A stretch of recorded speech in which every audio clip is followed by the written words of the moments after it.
Programa Pet Vida. Apresentação Deise Nascimento. Produção Produtora Maná. Estúdio Cacast. Olá, gente. Estamos aqui retomando esse podcast maravilhoso que é o Pet Vida MCZ. E você ainda não acompanha o nosso podcast, vai lá, clica para passar a seguir e obter informações importantíssimas do universo do mundo pet, de tudo que está ligado a esse universo da medicina veterinária, dos cuidados com os animais, porque a gente aqui nesse podcast traz muito assunto importante para você que é tutor e gosta de entender um pouquinho mais sobre o universo desse mundo tão rico que é o mundo pet. E eu gostaria de agradecer de antemão, esse convite que o Elton Lima, que é professor da Universidade Federal de Alagoas, Miller Ribeiro, também professor da Universidade Federal de Alagoas, e Annelise Nunes, que é presidenta do Conselho Regional de Medicina Veterinária. Eles três vão trazer um assunto muito importante que hoje está sendo muito debatido, que é a saúde única. E o que é a saúde única? Ela reconhece a ligação entre a saúde humana, entre o meio ambiente e os animais. E vocês vão ficar sabendo muito mais através dos conhecimentos que vão ser repassados aqui hoje nesse bate-papo maravilhoso. Muito obrigada a vocês por estarem aqui, por terem aceitado esse convite nessa retomada do podcast Pet Vida MCZ. Eu sei que vai ser muito rico esse debate, esses assuntos importantes, porque eu estou com o zootecnista, eu estou com o médico veterinário e eu estou com a médica veterinária que é presidenta do Conselho Regional de Medicina Veterinária. Muito obrigada. Eu vou começar primeiro pelas mulheres, Annelise Nunes, você que é presidenta do Conselho Regional de Medicina Veterinária, fala um pouquinho pra gente sobre esse conceito que hoje, tá sendo muito debatido, que é o conceito da saúde única. A gente sabe que os três têm grande conhecimento aqui, mas eu quero começar por você e que você passe um pouco do que o Conselho Regional de Medicina Veterinária daqui de Alagoas pode trazer, desse tema tão debatido ultimamente. Obrigada primeiro pelo convite, de estar aqui, junto com o Elton, com o Miller. É um tema hoje que está sendo bem tratado, até como você disse, você fez até uma definição, que você tem o equilíbrio da saúde humana com a saúde animal e com a saúde do ambiente. Isso. Nós trabalhamos, diretamente com os animais, mas indiretamente a gente também, e também com a saúde do meio ambiente e também diretamente com a saúde humana. Então, hoje a gente mostra que para a gente poder entender o universo que a gente vive, se a gente não compreender que existe aí um equilíbrio, não adianta só você cuidar. Se fala muitas vezes do meio ambiente, mas não existe saúde humana e saúde animal também se não tiver um ambiente equilibrado. Tem que estar todo mundo equalizado, sim, Annelise? Sim. Então, a gente tem, no caso, a minha atuação na medicina veterinária, junto com o Miller, o Elton, no caso, na zootecnia, e a gente vê essa interligação que tem. Então, a gente não consegue trabalhar sozinho, Então, isso é visto. Então, isso hoje voltou novamente, a se mostrar que precisa haver integração entre todas as áreas para que se exista esse equilíbrio, que isso é tão importante. Miller, a gente estava conversando aqui nos bastidores e eu falei numa definição que é a definição que eu conhecia, que envolve meio ambiente, a saúde humana e a saúde dos animais. Mas você disse que ainda tem uma quarta definição dentro deste tema que é a saúde única e que não é hoje só, mudou um pouco a nomenclatura, não é mais saúde única. Explica pra gente. Hoje em dia a gente tem uma quarta dimensão, que é a dimensão dos vegetais. Entende-se que as plantas precisam ser vistas também como uma dimensão à parte, como organismos que também têm importância nessa relação. E aqui no Brasil, por uma questão de adequação de nomenclatura, saúde única é uma tradução do One Health do inglês, o Ministério da Saúde tem recomendado o uso do termo uma só saúde. Inclusive, há já um comitê interinstitucional criado para pensar como as políticas de saúde no Brasil vão ser transvestidas ou vão ser revisadas dentro do que é preconizado dentro dessa abordagem. E aí eu acho que é interessante pensar que a saúde única ela não é uma área de atuação necessariamente. Na verdade, ela é uma forma de percepção da minha atuação. Então, eu não sou um veterinário que vou atuar em saúde única. Eu sou um veterinário que, a partir da abordagem em saúde única, eu consigo expressar a minha atividade de uma outra maneira. Então, como a professora colocou, a partir da perspectiva de que eu consigo entender as relações que são expressas na vida, na vida do ser humano, relacionado ao meio ambiente, esse ambiente com seus animais, com os vegetais. Quando eu consigo perceber essas relações, a minha atuação ela é diferenciada. E eu acho que o mais interessante também, quando a gente pensa em saúde única, é entender que a gente não consegue lidar com essa abordagem, com essa dimensão que a gente vai chamar que é holística, sozinho. Então, algo que vai ser necessário dentro da saúde única é a integração de diferentes áreas. Então, a gente pode pegar qualquer temática do campo de saúde. Então, se a gente pensar em zoonose, né, que a gente atua fortemente. Sim. Então, se eu preciso pensar em zoonose, eu preciso entender que alguns patógenos vão ser transmitidos, por exemplo, por contato com água contaminada. E por que ocorre quando chove? Porque tem, por exemplo, alagamento. Eu preciso entender como essa cidade ela foi desenvolvida. Então, eu preciso articular o desenvolvimento de cidades que não facilitem. Por isso essa interligação, né, Miller? Importante e que precisa ter vários profissionais envolvidos para que haja melhor entendimento e que possa ser minimizado, digamos assim, os danos até de transmissão de doenças de animais para as pessoas, não é verdade? A professora também falou que não é algo novo. E, de fato, não é. Porque, perceba... O tema que é novo, né? Assim, não, na verdade, o que eu digo assim, saúde única... O conceito é novo, mas isso já existia, já era debatido entre vocês, profissionais. Talvez não fosse debatido na academia de forma tão clara, porque na medicina veterinária a gente já se entendia esse profissional que transversava por essas áreas, mas isso não havia um reconhecimento propriamente dito. Mas veja, quando a gente pensa no comportamento dos povos indígenas, povos originários, o indígena ele se percebe parte de um ecossistema. Então, o convite que está sendo feito é que a gente se reposicione quanto espécie humana num contexto ecológico. É a gente entender que a gente não é uma espécie que está solta, podendo alterar esse ambiente, que a alteração não vai reverberar na nossa vida. E vai. Bastante. Então é um convite a um reposicionamento de uma visão que já existe em povos tradicionais. Eu acho que é um próprio reconhecimento. A saúde única, então, ela vai surgir como um reconhecimento acadêmico, vamos dizer bem assim, de algo que já estava posto em povos originários, por exemplo. Eu acho que é bem importante. E hoje se trabalha muito porque, se a gente for fazer essa análise, a gente já trabalhava com saúde única, né? Mas a gente muitas vezes não mostrava isso. A gente focava muito aquele direcionamento na saúde animal, mas de uma certa forma você está fazendo a saúde animal e interfere. Né? Não existe saúde animal. Vocês já estavam, sempre estiveram fazendo o papel de vocês, enquanto saúde única, uma só saúde, não é isso? Mas eu acho que essa divulgação maciça está sendo feita agora. Na verdade, assim, vocês profissionais têm feito isso hoje, assim, têm se mostrado mais, eu digo de forma positiva, utilizando as ferramentas, né, das redes sociais, para mostrar esse termo, que é um conceito novo, mas que é um conceito que vocês já trabalhavam, e organizando ainda mais o trabalho que vocês têm feito. E me diga agora, Elton, como é que a zootecnia tem trabalhado unida à medicina veterinária, né, andando de mãos dadas, em prol da saúde única, em prol de uma só saúde? Bom, primeiro, obrigado, viu, Deise, estar participando, ainda mais com amigos, né, Annelise, que foi minha professora, né? Olha aí, bacana. E Miller, né, que a gente já está, né, acostumando a participar junto, né, de palestras, eventos. E eu, assim como o Miller colocou também, e a Annelise, essa questão da saúde única não é uma coisa nova, uma coisa que vem trabalhando, até gosto de citar, recentemente estava conversando com o Miller, que os incas, né, os indígenas, os povos originários, os incas, eu tive no Peru, e lá eles têm uma visão, né, holística da saúde, e chamam inclusive a terra de Pachamama. Então, que há muitos dos benefícios de cura se dão pelo cuidado que eles têm com o meio ambiente, cuidado com os animais que servem de alimento para eles e que servem para a cura também deles. Até citou um exemplo, recentemente estava num evento e um amigo citou assim, então, se uma pessoa está doente, às vezes um problema respiratório, né? Ou então o cachorro está com um problema de pele, e aí você começa a colocar remédios, antibióticos... No cachorro e na pessoa, né? Sim. E não melhora. E aí você vai ter que olhar depois o ambiente. Mas se a pessoa está numa casa que tá lá cheio de infiltração, com mofo, com problema de esgoto. Então, nunca, se você não ter essa visão que geral, às vezes não vai melhorar. Fora, né, Elton? Não é o animal, não é o ser humano, é o ambiente que está precisando desse cuidado, dessa melhora para que as pessoas melhorem daquele problema de saúde. Pois é, e ainda mais assim, quando a gente fala da zootecnia, que está muito relacionada à produção animal, cada vez mais os conceitos de bem-estar animal se relacionam a isso. Da gente avaliar o ambiente que o animal está sendo criado, né, do produto final. Às vezes você vai produzir um animal para a produção de carne, de ovos, de leite, mas você tem que pensar no ambiente dele como um todo. Onde ele está vivendo. E esse produto, ele também tem benefícios para nós, seres humanos. Que aí a gente tem leites enriquecidos, né?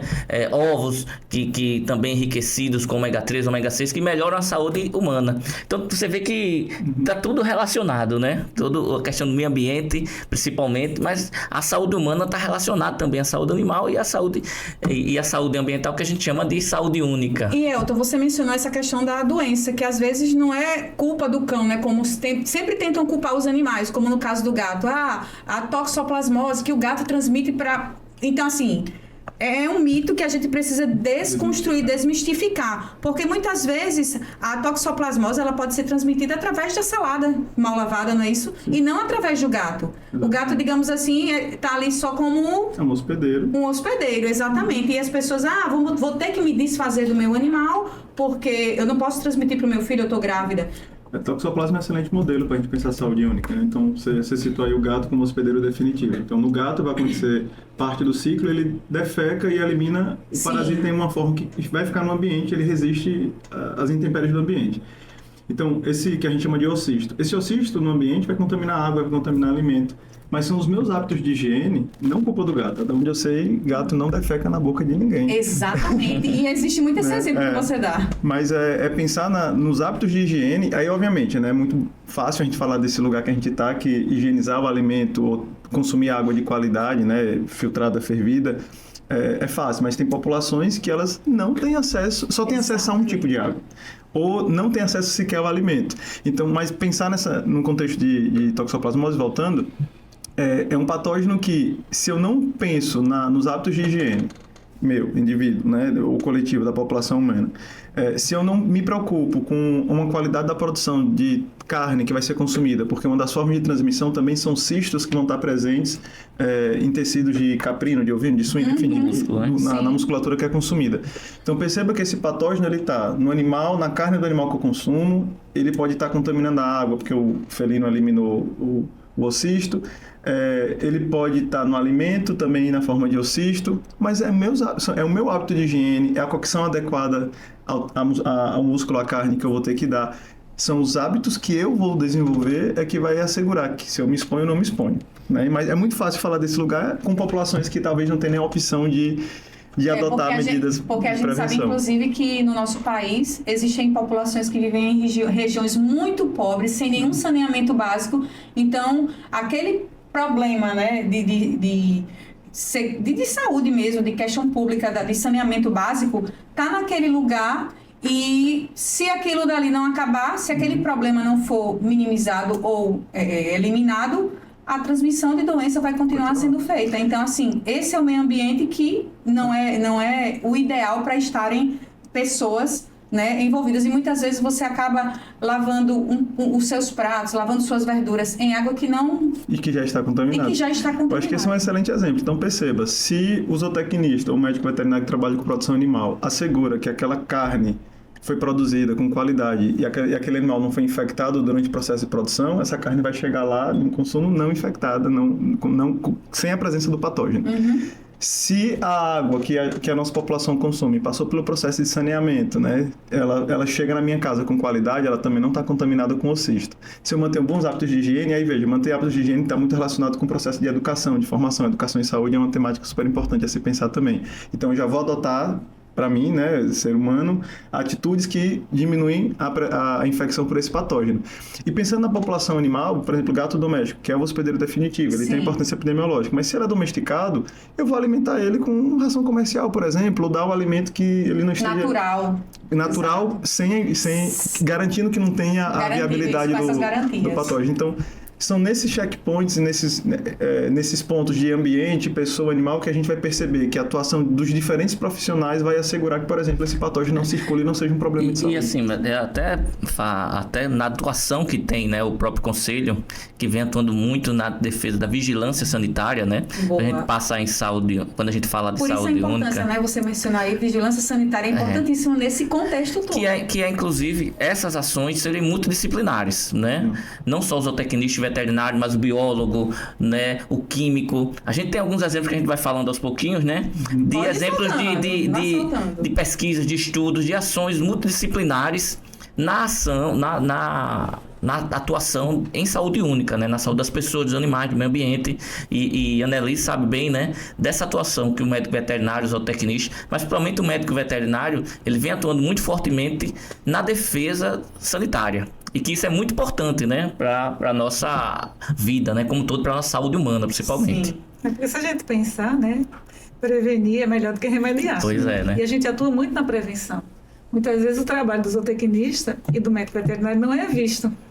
Ele não é visível para a sociedade. Então é isso que a gente está trabalhando, no caso, no sistema de conselhos. E esse é um dos papéis de vocês, né? Mostrando o trabalho, né, que o médico veterinário ele faz, que o zootecnista faz, a importância dessas profissões.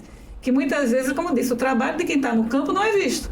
Né? Quando o Elton falou, você trabalha na produção, você produz no animal, né? Que você tem uma melhora ali na qualidade, né, daquele produto, né, de origem animal, que você vai levar para a população, né? A gente fica pensando, porque muitas vezes eu sei assim, eu vou no supermercado, vou na feira, compro, mas eu não sei a origem, eu não sei como ele foi produzido. Aí, como o Miller disse, tem que ter saúde, porque se eu pego um produto que eu tenho uma origem duvidosa, né, ali pode sim ter um patógeno e causar uma doença que às vezes a gente sabe que infelizmente algumas enfermidades elas não têm cura. Minha gente, eu tenho que citar esse ponto da Covid-19, né? Perfeito. A pandemia foi um grande exemplo, né, de transmissão, que dizem, né? Existem estudos sobre isso, do animal para o ser humano, por isso que começou tudo, né? Explica um pouquinho, Miller, sobre esse assunto aí, vai. Acho que a pandemia é um excelente modelo para a gente pensar o conceito. Perceba, a pandemia ela se torna um problema porque ela se tornou uma emergência de saúde para o ser humano, né? Muita gente doente, o sistema de saúde não suporta. Então, colapsou, ela se torna um problema porque ela se tornou um problema para a saúde humana. Mas hoje há uma compreensão que o próprio vírus, né, o SARS-CoV-2, que vai causar a Covid-19, ele possivelmente teve origem em animais, talvez morcegos. Então, vou botar no campo da dúvida, porque isso não é tão sacramentado, mas é muito possivelmente ele veio de morcego, que em algum momento esse vírus, perceba, de um morcego ele migra para possivelmente alguma espécie doméstica, mas vamos pensar, por que esse morcego se aproxima de uma espécie doméstica? Isso tem uma relação com o ambiente. Muito possivelmente, o próprio processo de degradação ambiental fez com que esses animais silvestres, ou fazem com que eles se aproximem de animais domésticos. Aí o vírus ele faz o que a gente chama de transbordamento. Ele passa de uma espécie para outra e ele se adapta a essa nova espécie. Esse vírus ficou circulando nesses animais agora domésticos, né, não mais silvestres. Sim. E pela proximidade do animal doméstico com a população humana, e aí tem a história do mercado de Wuhan, que também lá tem um consumo de animal silvestre, né? Não é uma condição só dos chineses, a gente também consome muito animal silvestre, né? Aqui no Nordeste tem essa cultura ainda. Então o vírus em algum momento transborda também dos animais domésticos para o ser humano. Então perceba esse elo, ó. O ciclo, né? O animal silvestre, degradação ambiental, esse animal silvestre se aproxima do animal doméstico. Estamos falando de produção animal, muito possivelmente, que a gente adensa esses animais por uma... Né, junta ali, aglomera os animais, porque assim é o modelo de produção, permite facilitar... O limiar de segurança vai ficando cada vez menor ali, o limiar sanitário, né? E esse vírus depois para a população humana. E esse vírus se adapta. Então, veja... E a transmissão foi muito rápida para o mundo inteiro, muito rápida. E aí a gente tem um vírus que se adaptou muito bem à infecção do ser humano, então a gente tem esse patógeno saindo possivelmente de espécies animais para a espécie humana, mas depois a gente também vai ter o inverso, a gente vai ter a volta desse vírus que até então estava em humanos para animais domésticos no intradomicílio, porque a gente teve, né, relatos da infecção de felinos, da infecção de cães. Inclusive, tem um estudo aqui no Brasil. Houve grande, muitas entrevistas a respeito desse assunto. O pessoal até me perguntava, mas o gato é quem está transmitindo, o cachorro que está com a Covid? Eu não sabia responder, porque eu não sou médica veterinária e não tinha visto à época nenhum estudo sobre. Mas... houve muitas entrevistas a respeito do assunto, porque ficou nessa conversa, porque né? Como diz, era incerteza. Era incerteza. Então, Exatamente. você não poderia confirmar ou não. Exatamente. Aí o convite que a Saúde Única vai fazer é o seguinte: a gente não precisa chegar numa emergência sanitária de saúde humana. A gente já tem hoje conhecimento suficiente para construir processos de vigilância que se antecipe. Então, se eu tenho uma vigilância para o ambiente, que eu consiga perceber, olha, se eu tenho degradação ambiental, tem um modelo muito legal que é febre amarela também. Febre amarela, hoje ele funciona muito bem. Que é muito no norte, né? Febre amarela. Na verdade, a gente vai ter... veio mais para... Ou tá vindo para a região a gente tem no Sudeste, a gente tem no Rio, a gente tem em algumas regiões do país. E o controle, aqui, por exemplo, na Lagoa a gente não tem febre amarela, mas aqui tem vigilância, que se dá a partir de primatas não humanos. Então, quando é encontrado um sagui morto, se investiga se esse sagui tem um vírus. A gente sabe que ele, teoricamente, não circula por aqui. Mas por que é importante manter essa vigilância? Porque já se sabe que se tiver primata não humano morto por conta da infecção do vírus, vai ter caso humano. Então, veja que é uma vigilância em saúde única. Eu olho para o animal.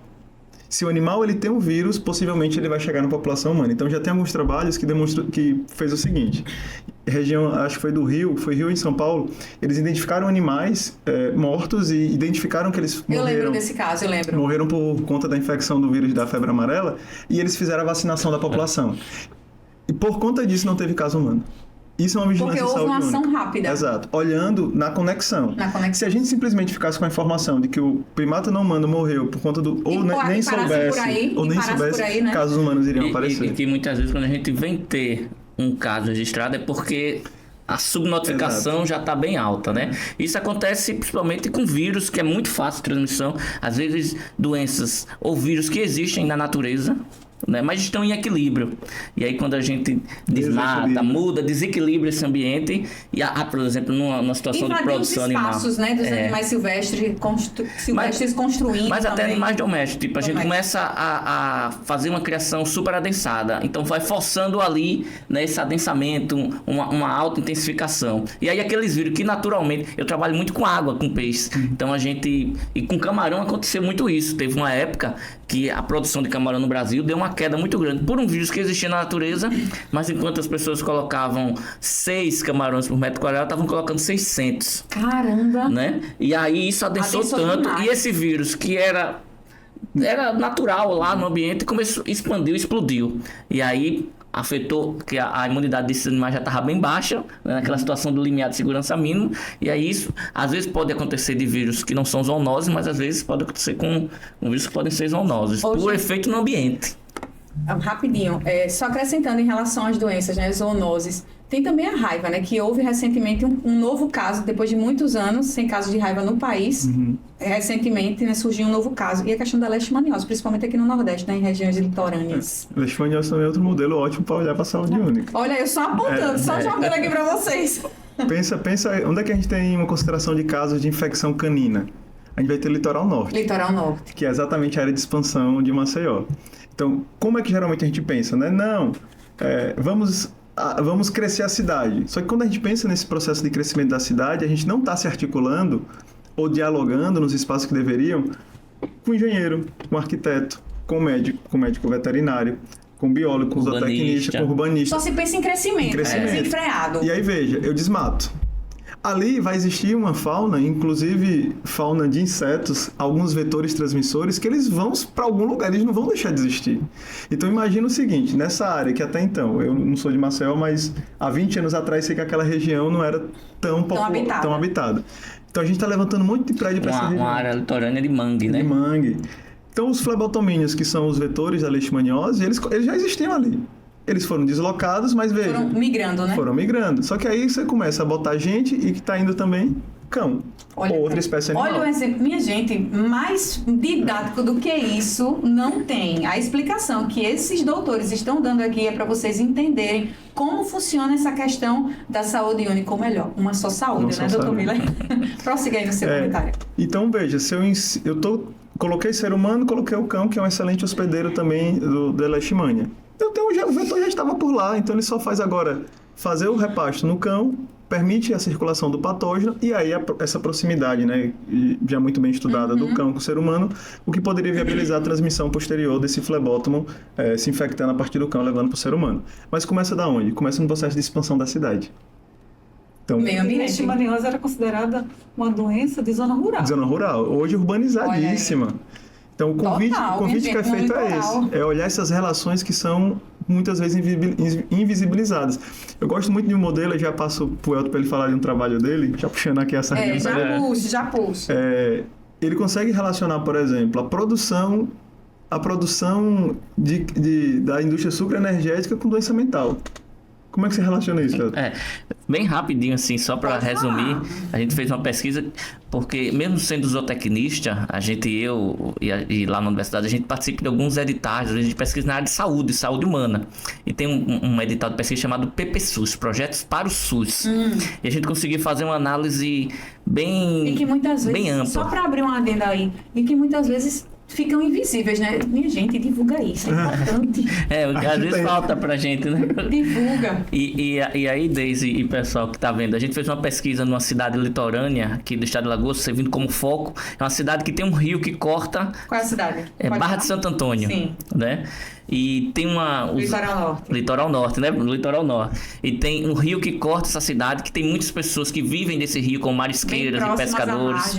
Não é uma cidade turística, né? Muito bonita. Mas a montante desse rio tem o rio de mesmo nome, de Rio Santo Antônio, que tem uma usina de cana-de-açúcar. E as margens de todo esse rio, a nossa paisagem era só de cana-de-açúcar, as margens desse rio.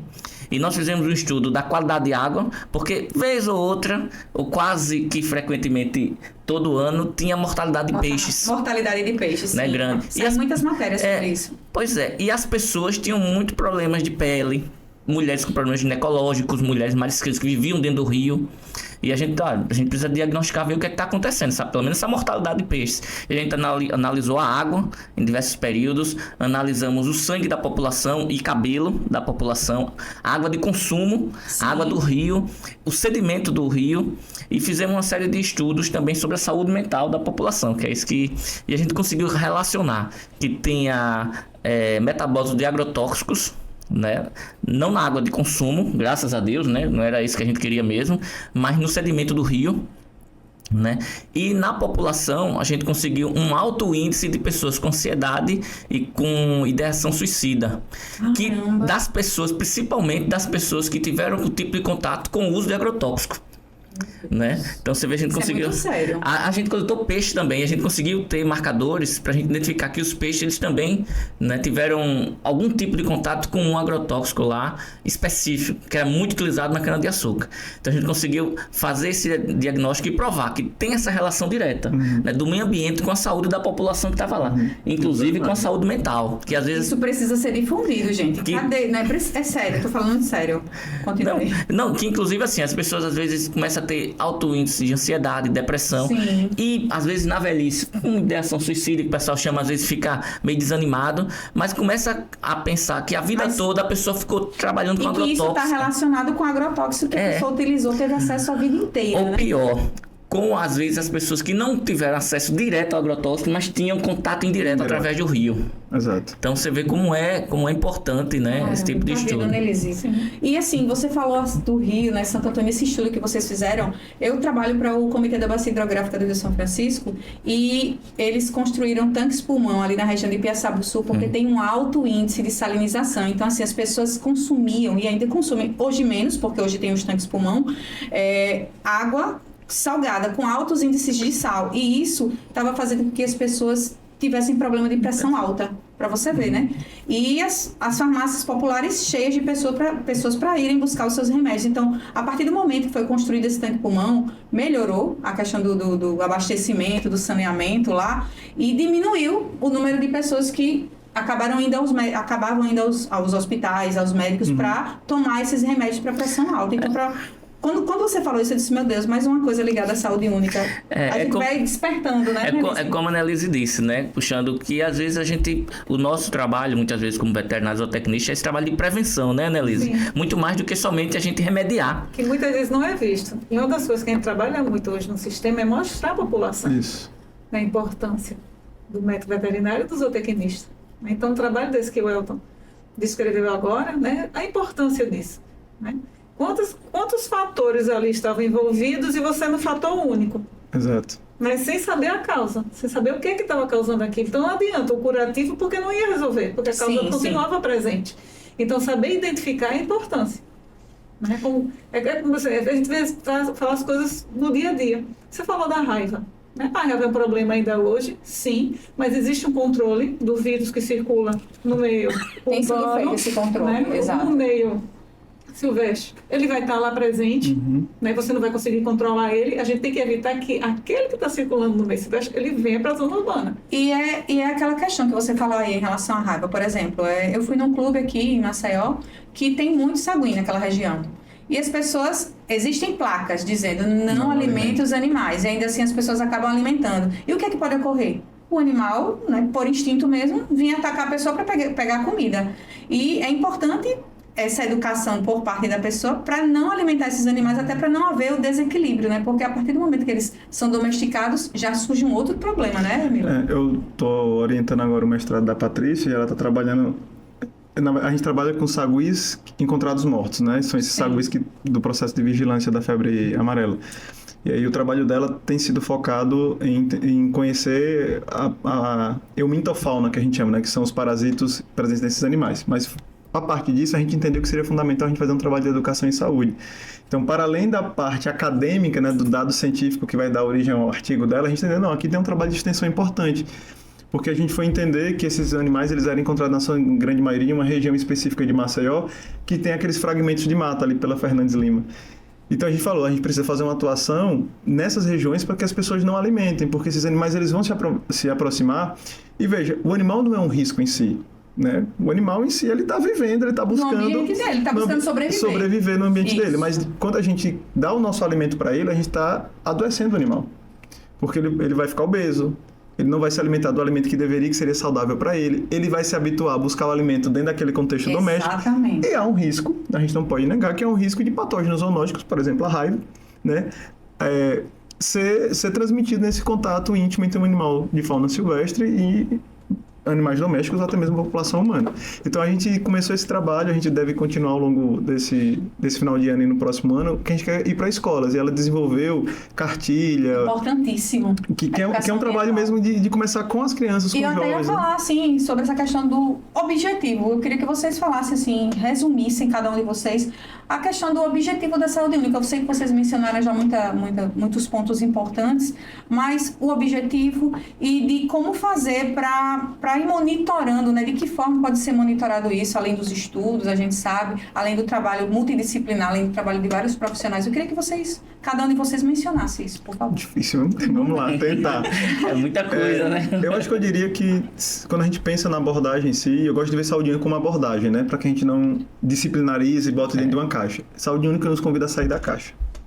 Então, essa lógica cartesiana de que a gente tem tudo separadinho, a saúde única quer romper com essa lógica e quer que a gente construa as relações complexas entre as coisas. Eu gosto de pensar muito, tirar o véu das relações que existem, porque as relações estão lá.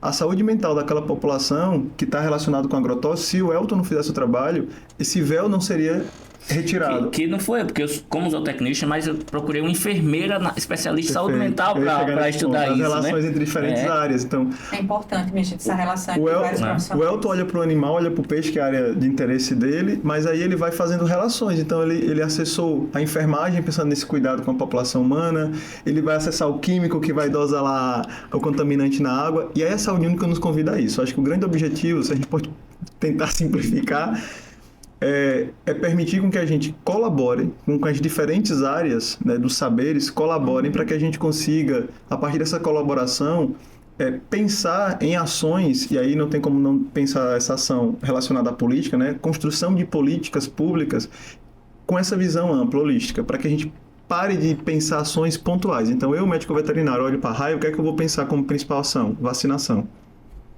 Eu vou pensar na vacinação. Mas se eu não tiver uma política que vai pensar o processo de preservação ambiental para que essa fauna silvestre não se aproxime de fauna doméstica, então eu, quanto médico veterinário, vou continuar vacinando, porque é o que a gente tem como uma das estratégias principais que a gente vai ter. Mas eu preciso de uma política que traga outros elementos, que consiga articular esses diferentes campos para que efetivamente a gente consiga lograr um sucesso, por exemplo, no controle de uma zoonose, que é o que a gente está comentando aqui. Mas eu acho que seria isso, seria despertar mentes para pensar de forma complexa. E aí, Elton, você como zootecnista, Diz pra gente aí, acrescenta pontos importantes. A gente sabe que tem que ter a educação ambiental também, o monitoramento, o trabalho de todo mundo junto, de vários profissionais, para trazer o mínimo de equilíbrio ambiental, já que a gente está envolvido nessa questão do aquecimento global, destruição, degradação, né, a todo momento. Exato, né, Deise? Justamente a gente está corroborando aqui dentro da mesma ideia, né? O que é bom, que a gente já conversa bastante, né? Mas principalmente dessa importância, né, do médico veterinário e do zootecnista, na minha condição de zootecnista, né? Tanto das ações de prevenção, que são muito importantes, às vezes a gente não enxerga, mas principalmente nessa abertura de que, como o Miller disse, às vezes o veterinário aparece uma doença, ele pensa em vacinação, mas ter essa abertura dessa visão multidisciplinar, né, que são muitos profissionais. A importância do jornalista na divulgação, na comunicação, a importância... Porque e assim, é o comunicar de forma assertiva. Isso. Não é de qualquer jeito, é com embasamento técnico-científico, porque não adianta você ir pelo achismo, você tem que ir com base nos estudos. Exato. Tipo... Antes a gente falar alguma área, que a gente falava área de saúde, então tinha a saúde coletiva, e aí só os profissionais, médicos ou enfermeiros, né? Mas não, quando a gente fala da abordagem de saúde única, são vários profissionais, a área da química, a área da educação, e que o médico veterinário e o zootecnista, eles são também muito importantes nessa visão, para poderem ter sua visão dentro das suas competências. Que também o químico, que também o médico, né? E a saúde, ela cuida da vida de todos nós. E a vida do ser humano não está sozinha, né? Ela está interligada, principalmente cada vez mais. E a gente falando hoje, estamos com a COP aí, né? A COP acontecendo lá em Belém. Pois é, sobre as mudanças climáticas que estão chegando, a gente percebendo agora, mesmo com a negativa de alguns. Exemplo do que aconteceu no Sul, tornado, né, minha gente? Pois é. Então cada vez mais tem próximo. Interferência humana, grande interferência humana, né? Pois é. E perceber que são importantes essa visão multidisciplinar, de que cada um pode trabalhar numa visão assim, para trabalhar para ter o melhor resultado naquela sinal. Então isso é a saúde única, é pensar, como disse o Miller, fora da caixa, né? Exatamente. Pensar tirando suas vaidades, suas roupas, sabendo que o veterinário e o zootecnista também são importantes. Unido, é multidisciplinar, são vários profissionais envolvidos, né, Annelise? E nesse sentido, só para complementar, o quanto que o conselho aí, falando agora até com a Annelise, é importante, né, que tem o Conselho Profissional de Medicina Veterinária, né, e Zootecnia, apesar de ser um órgão fiscalizador, mas vem cada vez mais, eu acho que em Alagoas, e a gente vê muito isso, eu estou até indicado pelo conselho daqui, na Comissão Nacional de Ensino da Zootecnia, o quanto tem esse papel também educador, na formação dos profissionais, seja zootecnistas, veterinários, para ter essa visão multidisciplinar, sabendo quanto que é importante trabalhar junto com outros profissionais. Então isso é muito importante também na saúde única, né? Como a Annelise, como presidenta, bem sabe aí. E aí, doutora? E uma das coisas que a gente trabalha também é você ver que você faz parte desse processo. Você está inserido no processo. Você é cidadão, porque muitas vezes assim, ele é responsável por isso, né? Ele deveria fazer isso, mas eu também tenho minha parcela de participação. Eu também posso fazer isso, sim, né? A gente tem que olhar que eu participo desse processo, eu vivo nesse meio, né? Eu sou médica veterinária, né? Mas você como jornalista, né? Você também tem a sua função ali. Exatamente. Então cada pessoa, e é por isso que eu estou aqui trazendo esse tema. Né? Cada pessoa faz parte desse processo. Sim. Então a pessoa ela tem que se reconhecer. Na hora que eu tenho meu cão que eu levo para vacinar, eu estou fazendo a minha parte. A minha parte, exato. Né? Eu estou protegendo o meu animal, eu estou protegendo a sociedade. Prevenindo, né? Como você mesmo mencionou, a prevenção. Porque não adianta você só cuidar depois que o animal está doente. Tem que prevenir. Isso, claro que você tem os profissionais que vão orientar, né? Que o responsável, no caso, dependendo do caso do tratamento, mas eu tenho que me sentir parte desse processo. E é isso que a gente mostra. Eu tenho um profissional ali que está te ajudando, que está mostrando, mas cada um faz parte desse processo. Eu não estou fora disso. Então, essa importância que a gente mostra para a sociedade. A sociedade ela precisa entender, né, qual é a função dela e qual é a função de cada profissional que está envolvido ali. Beleza, minha gente. Olha, eu gostaria muito de agradecer, porque assim, esse bate-papo foi... Passa tão rápido assim, menino, né? Passa rápido, porque assim, vai fluindo o bate-papo. Eu acho que esse momento foi incrível, importantíssimo, de extrema necessidade de acontecer, porque o debate sobre saúde única, ele merece, ele precisa ser difundido, e as pessoas precisam entender, a partir de vocês, profissionais, o quanto é necessário todo mundo estar inserido no seu processo e cada um fazer sua parte, como a doutora Annelise falou, porque se nós fizermos um pouquinho, só o fato da gente levar o nosso animal de estimação para vacinar já está sendo importantíssimo para evitar a transmissão de doenças, ir no médico veterinário, ir no zootecnista para entender todo o processo daquele animalzinho que a gente tem, que muitas vezes o problema de pele dele, como você mencionou, não é o problema que vem dele, mas do ambiente em que ele está inserido, assim como o ser humano. Então, eu só tenho a agradecer a cada um de vocês que trouxe essa contribuição para o podcast Pet Vida MCZ, e eu queria que vocês deixassem as considerações finais, cada um de vocês, dentro da área de vocês, para que as pessoas entendam um pouco mais o papel de cada um de vocês, né, no modelo saúde única, no conceito de saúde única, uma só saúde. Nós somos, todos os três somos professores, né? Trabalhamos coincidentemente na mesma universidade, né? Hoje eu estou como presidente, né? Mas nós estamos disponíveis, né? Para, como você disse, esclarecer, orientar, né? Estar ali presente, orientar, vir apresentar um trabalho, uma pesquisa, mostrar para a sociedade, né? Porque é importante isso, divulgar. Né? Hoje facilita muito as mídias, essa divulgação, isso é importante. Né? A gente tudo bem, começou com rádio, veio a TV, veio o jornal, né? E hoje a gente tem outras mídias que também são de mais fácil acesso. Isso. Né? Vamos lá? Daisy, como é importante, né, essa sua abertura para a gente falar sobre saúde única, né?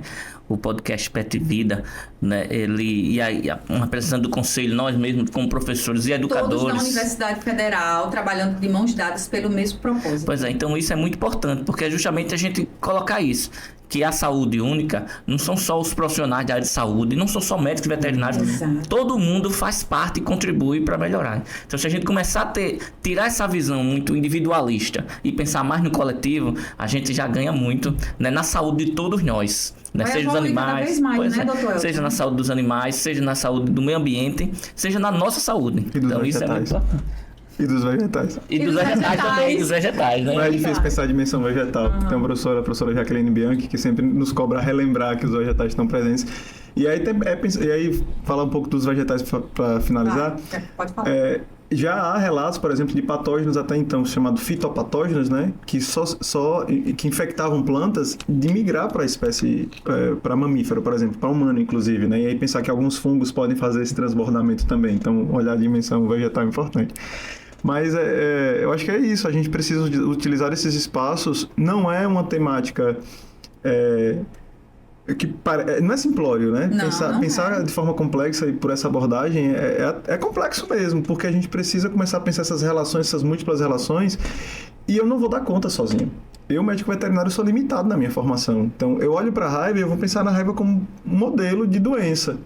Mas eu também preciso que o meu amigo médico, ao identificar um caso de raiva humano, ele dialogue com outros profissionais para entender o contexto social que aquele indivíduo estava envolvido, para entender como é que a infecção aconteceu, para entender por que esse animal não era vacinado, se era silvestre, por que esse animal silvestre se aproxima, tem degradação ambiental. Se tem degradação ambiental, tem degradação ambiental, por quê? Então, a gente precisa construir ações articuladas, que é isso que o Elton colocou. A gente precisa se articular nessas diferentes áreas do saber para que a gente consiga, de fato, ter uma efetividade. E que nossas políticas públicas consigam abarcar essa dimensão. E eu acho que vale a pena finalizar dizendo que a saúde única hoje ela é uma abordagem que ela é ancorada em uma atuação quadripartite, né? A FAO, a OMS, a OIE, a Organização Mundial da Saúde, a Organização Mundial de Saúde Animal, a FAO, que é de alimentos, e tem o Escritório das Nações Unidas para o Meio Ambiente.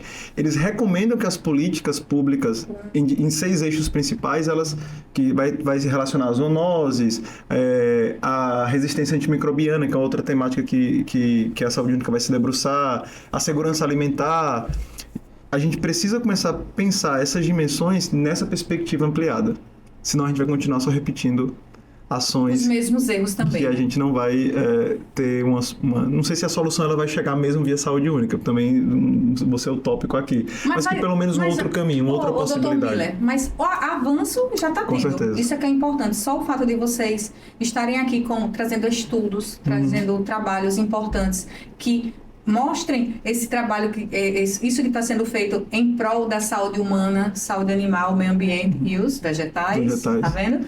É importantíssimo. Então, assim, eu só tenho a agradecer essa contribuição que vocês trouxeram aqui, todos professores, doutores da Universidade Federal de Alagoas, doutor Elton Lima, zootecnista, doutor Miller Ribeiro, médico veterinário, e doutora Annelise Nunes, que é presidenta do Conselho Regional de Medicina Veterinária e Veterinária também, e a vocês que nos assistiram, né, durante esse podcast de hoje, que ele foi um pouquinho mais longo, mas necessário, porque nós trouxemos assuntos importantes que são ligados à saúde única, uma só saúde, aprendi hoje, que o Dr. Miller trouxe para a gente, e inscrevam-se no podcast Pé de Vida MCZ para receber todas as informações, compartilhem, curtam. Posso fazer só uma divulgação? Divulgar. Existe a Associação Brasileira de Saúde Única, a Abraçone, eu acho que vale muito a pena seguir a página e ir acompanhando as discussões, e quem tiver interesse, eu acho que é um bom caminho para conhecer um pouco mais. Boa, muitíssimo obrigada, minha gente, e até uma próxima oportunidade. Tchau, tchau.